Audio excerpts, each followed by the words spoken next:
So as you can see from the title of this video is going to cover why you need to be aware of the directions of inequalities when using the squeeze theorem. I know that title is quite the mouthful, but you will see through this example here why that's so important.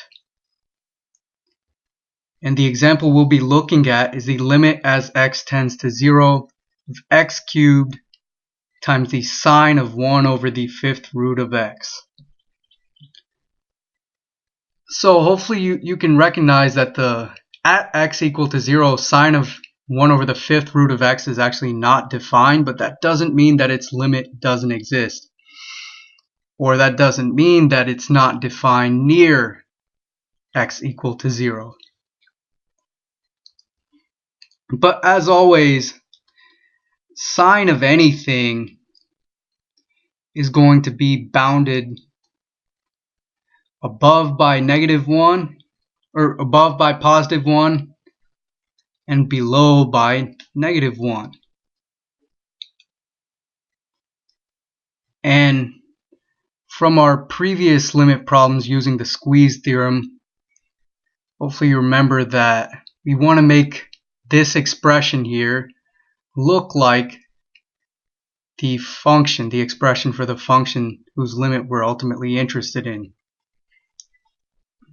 So what we do is we'd multiply every portion of this inequality by x cubed, but what we have to be wary of here is that if x is approaching 0 from both the left and the right. So as x approaches 0 from the left, x is negative, so x cubed will be negative, and you will be multiplying every portion of this inequality by a negative number. However, when you're approaching x equals 0 from the right, x is positive, therefore x cubed is positive, and you'll be multiplying every portion of the inequality by a positive number. So there are actually a couple of ways to go about finding this limit, and in this video we're going to cover one of the ways, and that's to consider the left and right limits separately. So first we'll be considering the limit as x approaches 0 from the right of x cubed sine of 1 over the fifth root of x. So I'll just underline it. So in this case, right, in this case, when I multiply by x cubed, when I multiply everything here by x cubed, the sign of the inequality doesn't change. The sign of the inequalities do not change, because I'm just multiplying everything by a positive number, in this case x cubed.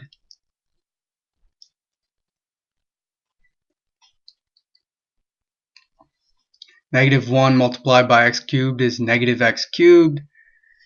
Sine of 1 over the fifth root of x multiplied by x cubed is x cubed times sine of 1 over the fifth root of x.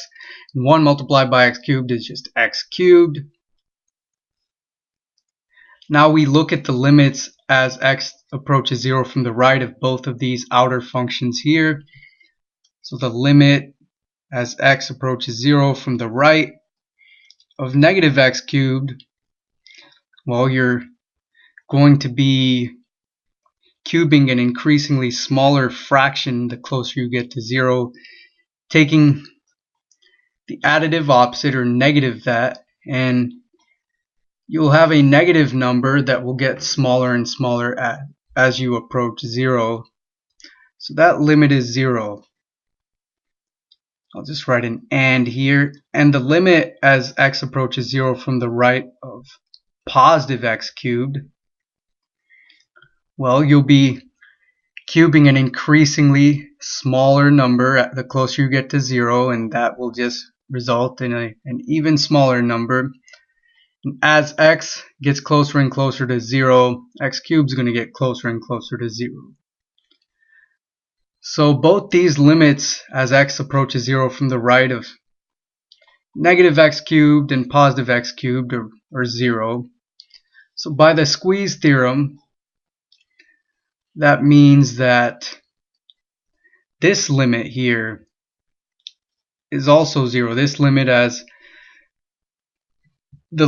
x approaches 0 from the right of x cubed times the sine of 1 over the 5th root of x is also 0. So we've looked at the right limit. Now we're going to have to look at the left limit. And I'm just going to,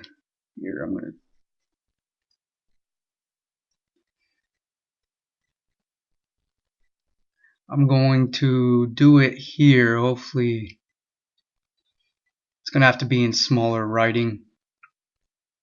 The limit as x approaches 0 from the left of x cubed sine of 1 over the 5th root of x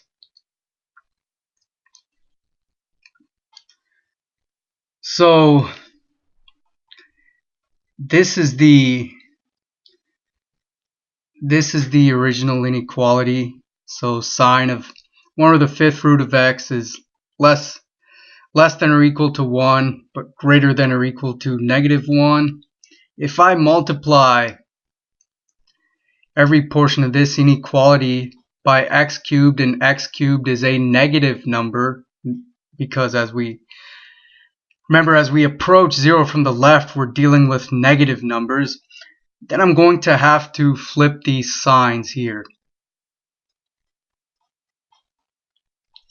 So this less than or equal to sign becomes a greater than or equal to sign. I'm going to rewrite sine of 1 over the 5th root of x. This less than or equal to sign becomes a greater than or equal to sign as well. -1 multiplied by x cubed is negative x cubed. 1 multiplied by x cubed is x cubed. And now we're going to consider these outer limits, the limits of these outer functions. So the limit as x tends to 0 from the left, we'll look at the smallest function first, of x cubed. Well, you're taking a negative numbers and increasingly a negative number that's getting closer and closer to 0. You cube it, you get a negative number that's even closer to 0, and the closer to 0 this x gets, the closer to 0 x cubed is going to get. So that limit is 0. What about the limit as x tends to 0 from the left of negative x cubed? And that's this function. This is the function that's greater than the function we're interested in. And I forgot to multiply this sine of 1 over the 5th root of x by x cubed, so I'm doing it here. Okay, so when you get a number that's increasingly closer to 0, cube it. So a negative number that's increasingly closer to 0, cube it, we get a negative number that's even closer to 0.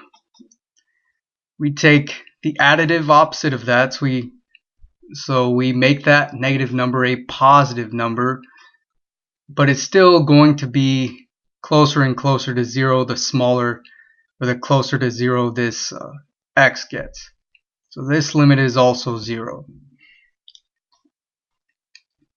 So this function goes to 0. I'll say let's have a arrow goes to 0, and this function here also goes to 0. So therefore this function must also go to 0. Now remember, we're looking just at the left-handed limit here, limit as x tends to 0 from the left of x cubed sine of 1 over the 5th root of x is equal to 0. But here we saw that limit as x approaches 0 from the right of x cubed sine of 1 over the fifth root of x is 0. Since the left and right limits are equal, okay, make a remark here, since left and right limits are equal to 0,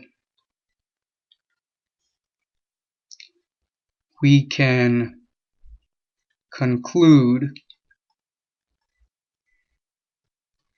that the limit as x approaches 0 of x cubed sine of 1 over the fifth root of x is equal to 0. And remember, this is a two-sided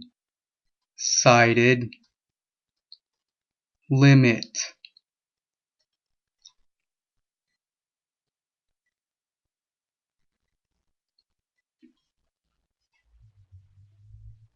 So I'm just going to circle this whole thing here.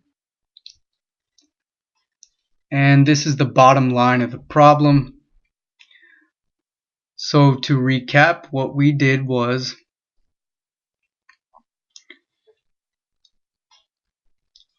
one second here.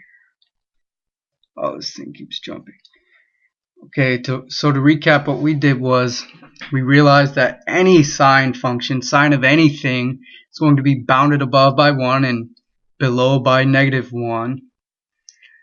We wanted to make this look like this. So we wanted to ultimately multiply by x cubed, but depending upon whether or not we were approaching from the right or left, x cubed would be either positive or negative. We looked at the positive case first, so that's approaching 0 from the right, and we'd be multiplying by positive numbers so we could keep the inequality signs as they are. We saw that these two limits as x approaches 0 from the right are equal to 0, so this limit as x approaches 0 from the right is also 0. Coming in from the left, considered that here we were dealing with negative numbers for x, negative values of x, so x cubed would also be negative. So when we multiplied by x cubed, we were multiplying by a negative number, so we had to flip the sign here and here. But then we looked at the limits as these outer functions tended to 0. We saw that they were 0, so therefore limit, and that's coming in from the left, so therefore the limit as x approaches 0 from the left for the function we're interested in is also 0. And we just concluded that because the left and right limits are equal to 0, the two-sided limit, so the limit as x tends to 0, the function we're interested in, x cubed times sine of 1 over the fifth root of x, is also equal to 0. In the next video, we're going to see a way that we can find this limit without having to separately find the left and right limits first and show that they're equal.